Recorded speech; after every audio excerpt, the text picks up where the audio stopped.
Hello again, and it's time for another project.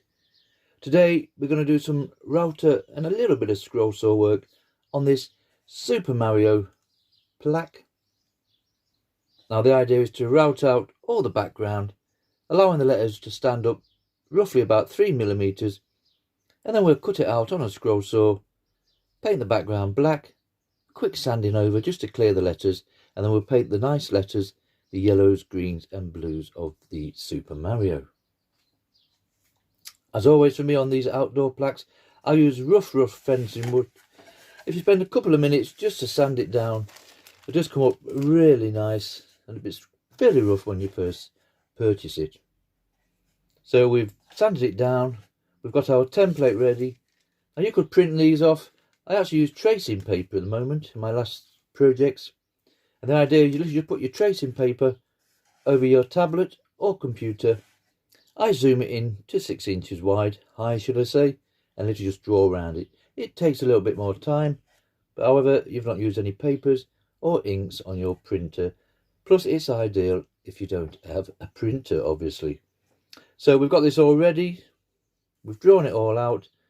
We've stuck it down onto our wood with painter's tape, and I like to use carbon paper underneath or graphite paper. It's the same kind of stuff, and literally just draw around it with a pen. I like to use a pen, it just stands up better against the pencil that I've used to draw around it whilst it was on the tablet. So we've stuck it down, we've drawn around it, we can literally just pull that off, and we can use that over and over again. And you can see from that, it's just cheap tracing paper. You can get a book full for next to nothing. Plus, you can use that one as many times as you like. So there it is, that's our little template for today. Nothing too complicated. Nice Super Mario templates and patterns that basically anybody can do. Nice, easy, ideal for the beginner that's maybe just starting out on the router and scroll saw side of things. And if you haven't got a scroll saw, you could leave that on that piece of wood as it is and just chop that end off down slightly. Now, as always for me, I like to use CNC bits. They come in different degrees. They're 20s and 30s. They're 15s and 10s. And it's literally just the degree of the cut on the end. You might just be able to get it there. It's hard to see. There we go. So that's a 20 degree, that one. Obviously a 30 would be more chunky at the end. 10 degree, more like a pin needle. We're going to use 20 today. And the idea, we will set it to 3mm. I made a couple of gauges like this. You can buy proper gauges if you wish, but they're ideal, cheap and cheap.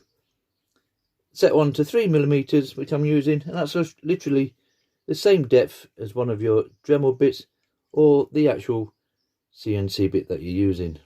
So I will set this under my router, set it to that depth, and that's a depth we're going to use on this lettering. We're going to remove all the outside area, so just take a couple of minutes to pencil in the areas you're going to remove, because you will go away, come back and maybe start taking out the inside, and that's the end of that project.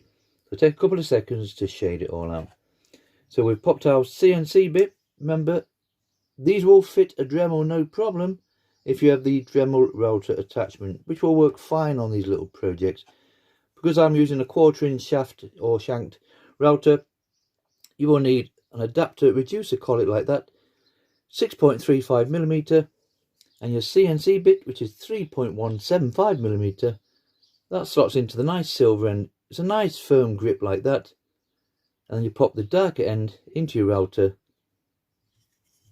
pop that under your router, set your depth 3mm. Remember, on this one you can do 4, you can do 5. It's entirely a personal thing. And then we'll start routing out. Remember, we're doing what they call outset lettering, so we're going to remove the outside of the letters. So you want to route up to the line, never route out on the line, because by the time you've gone around small areas down there and down there, you would have shrunk that down slightly, if that makes sense. So always route up to the letters. So when you finish routing, you should more or less just to say see that pencil line as you've gone round. So we'll go around all the letterings first, all inside here, and then we'll get onto the removal side of things on the backer. Before that, we will cut it out with a scroll saw just leaving a couple of sections at either side, just so it stays on the back of itself. And then remove all the back, and then remove those two little sections, and it should pop out nicely, and then we will be on to the painting side of things. For the removal of these backers here, there's different bits out there, remember. These are only bits that I use. They're cheap eBay, Amazon specials. They work fantastic. I've got no issues with them. And for the removal, end milling bits. These have the same size shaft, 3.175mm. We can get a fairly large one, and it will be a simple case of removing your CNC bit. Pop that in there, up to that barrier. That's a new thing. Set it to the same depth, remember, and we'll use that to remove all the shaded areas. Okay, let's pop this CNC bit into the router, set it to 3mm. We'll basically go around all the lettering first.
Right, you can see from that we've gone all the way around with those CNC bits.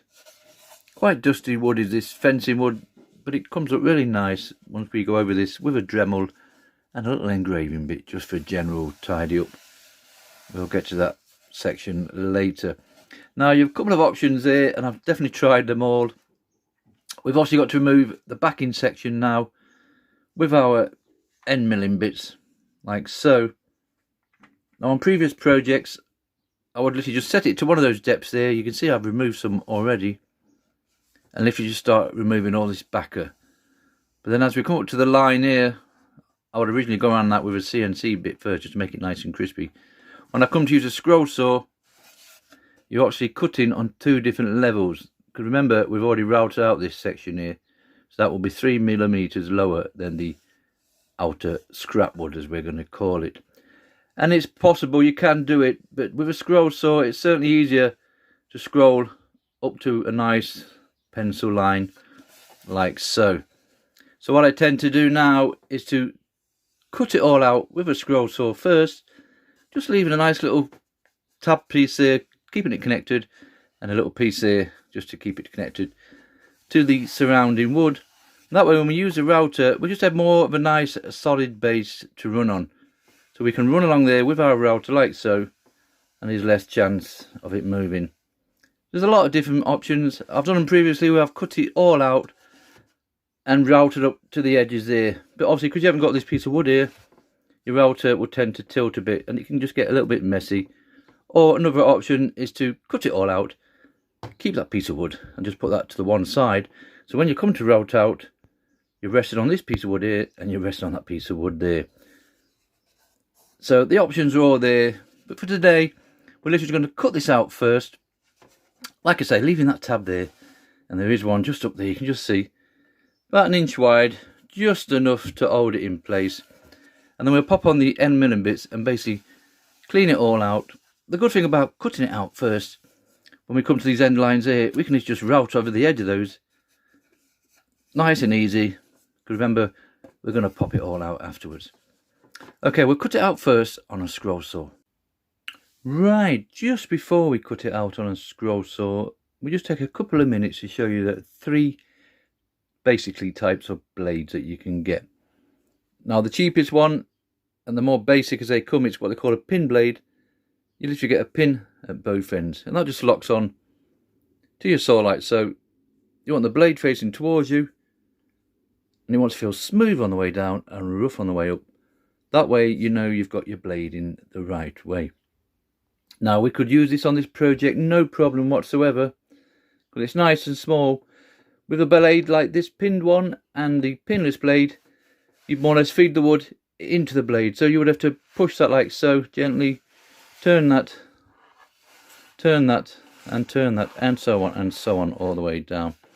No problem on this little project, because you would turn it around on the plate of your scroll saw, no problem. They come with your cheaper, more basic saws. For the more advanced, they do a pinless blade. Obviously there's no pins on that one. They're ideal and fantastic if you're using intricate work and you've got to really get into small areas. If you imagine that pilot hole we've done there, just about to see that, you won't get in there with a pin blade.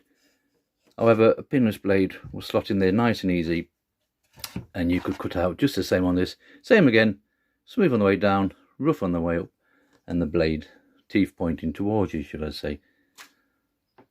Personal preference for me is a spiral blade.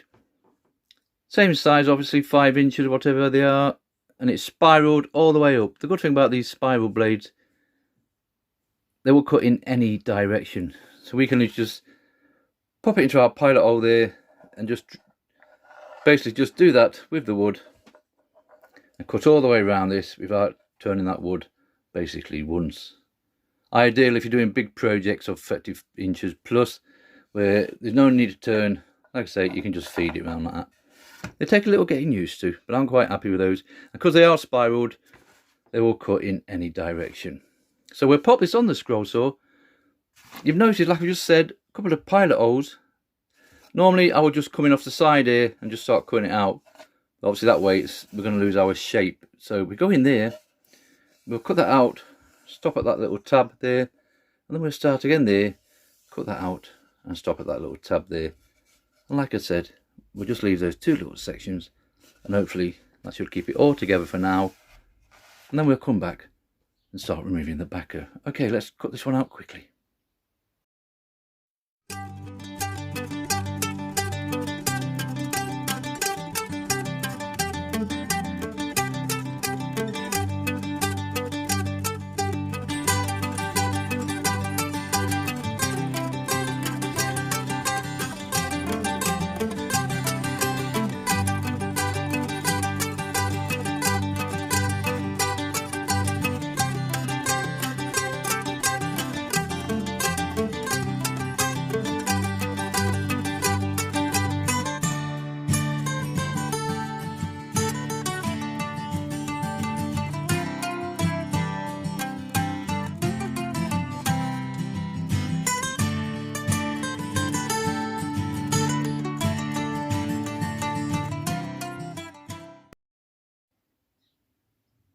Right, so we've made it all the way round with our Pegas number 5 spiral blade.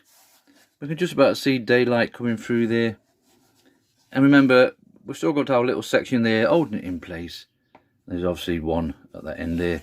And that's enough just to keep that together. Give you more of a surface for when we come to clean out the middle piece. We'll just have a bit more room for the router to move on, like so. If we'd cut it out completely, as we come to do these end pieces round here, you might just get a bit of a tilting effect going on there. It's just a little bit awkward, so just to make life a little bit easier, I find this method works for me. It's a case of just finding what works for you best. Okay, so as previously said, we're going to put on one of our end mill bits. These are fantastic, seriously. eBay, Amazon, you get a pack of 10 for fairly cheap, you know. We'll find one that fits in, because we need to sneak into these little gaps just here, and that's just the right size to fit round. They are good because they will route out the side bits if we need to tidy up. So there's certain areas that need to be tied up like so, and also it will fairly smooth the bottom piece. But I also like to go around with a Dremel, just a general tidy up. We'll show you that bit in a minute. So we just remove the CNC bit like so, get plenty of projects out of that one, and we slot that in up to that little barrier thing, pop that in the router, and we'll set it to the same depth as one of these, or our little homemade depth gauge, and we'll start removing or the backer. Like I said previously, because we've cut it out now, when we come to route this up, we can just skim over the top of that, no problem, because all this is going to be removed. So we don't need to worry about it. The inside needs to be nice. The outer cut, we can just go off the edge, no problem whatsoever. Okay, let's pop our end milling bit into the router, set it to 3mm, and we'll start removing all the background.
Right, you can see from that we've made it all the way around with those end milling bits. That come out no problem whatsoever. Now it's still rough and powdery. That's just the nature of the wood. Remember, it's just cheap fencing wood at the end of the day. But for somebody that's just starting out on these little projects and don't want to splash out too much on all your fancier woods, it's ideal for working with. Okay, so we've gone all the way around here. We've got our nice depth to it. We can see from there. So what we need to do now is just cut off that little tab there, remember? And that little tab there. And saw back on the scroll saw for me, just to remove that from its surrounding area. I'll actually use this for another project I've got in mind, so I don't waste a lot of wood in my little shed. Now, after we've cut those tabs off, we're also going to give it a general cleaning out. I cannot recommend a flexible cable or flexi shaft or whatever for the Dremel or any rotary tool. You don't have to have a Dremel. There's cheaper versions out there that will work just as fine as far as I'm concerned. But this is perfect. We're getting in there, giving it a nice tidy out with engraving bits I like to use. Something like this. I like to get one with a nice flathead on, if I could find one there quickly. This one here. Got a nice flathead on like so. Here we go. We'll pop that in the flexi cable, and that's perfect once it gets into focus for getting in there and just giving it a nice general tidy up. Got a bit of sandpaper all the way around, nice tidy, and then we're ready for the painting side of things. Just a quick one, these chunkier ones I have here, I mean I do have a lot of them, eBay and Amazon again. They're your carving bits, they're quite chunky. They work fine, they're not the best in the world, but for what you pay, definitely work it. And the thinner ones, which I use for clearing out, they're engraving bits. So engraving bits, carving bits. You can certainly see the difference. Okay, let's pop one in. We'll cut the tabs off and general tidy up.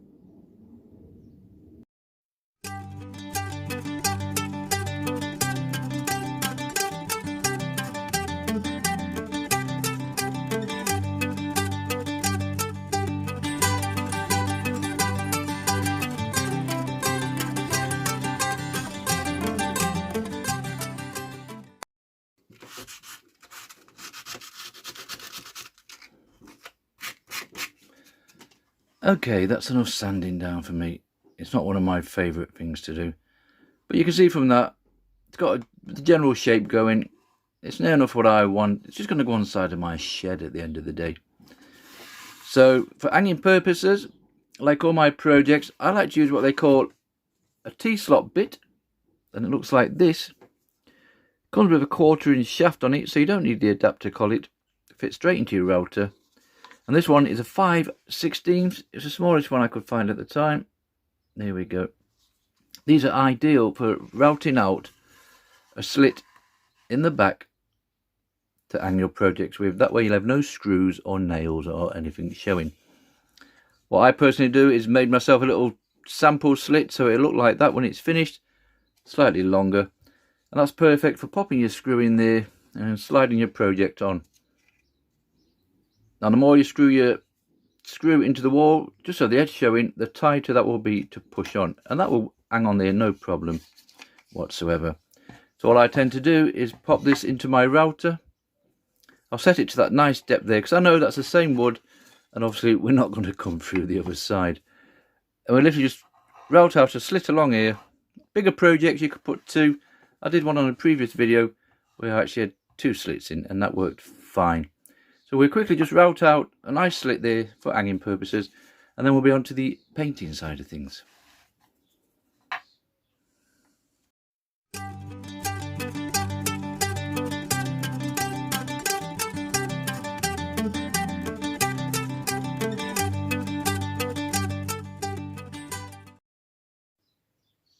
Right, we're down to the painting side of things now. We've got our slit in the back, no problem with that for hanging purposes. Now the paints I like to use, just simple acrylic paints, Crawford and Black's mine. So we've got our green, blues, yellows and reds for the letterings. Before that we need to paint the background black. Now it is nice to leave a bit of wood on show, but however some projects just need to be painted unfortunately. So paint is touch black for the background. Doesn't matter if we get it on the lettering, we just want to get inside of it, give it a nice coating over. Then we'll quick skim over with a mouse sander just to smooth it back off again. And then we'll go on to the acrylics and give it a nice paint. And then just to finish it off, we'll give it a nice spray of the 151 gloss lacquer or the crystal clear. Okay, I'll go ahead and paint this and we'll come back hopefully when this little project is done.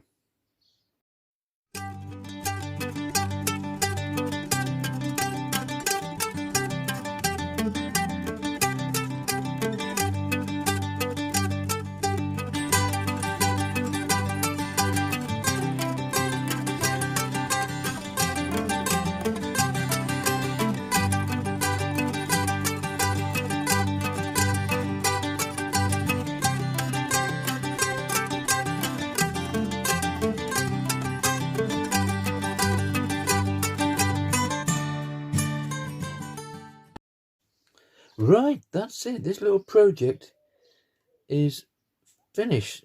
Now you can see about that nice little shine. I use 3 or 4 coats of the 151 clear lacquer with a nice gloss finish. Just give it a bit of a shine and a little bit more protection.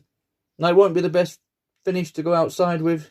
It does say on the tin for outside projects, but it's up to you what you want to use at the end of the day. So that's it, this little project is finished. So it's Super Mario. Remember, we use CNC bits to do the lines, end milling bits to take all the background out with. We cut it out on a scroll saw with a Pegas No. 5 spiral blade. We used cheap acrylic paints to paint it with, and then we sprayed it with our 151 clear lacquer. And that's it, this little project is finished. These are great little projects for somebody that's just starting out and they don't want to go out and get expensive woods or expensive tools to work with. Just nice cheap fencing wood. I actually painted the back on this one for some reason. And that's it, we're done. We're going to put it on the shed with the rest of them. Thank you very much for watching.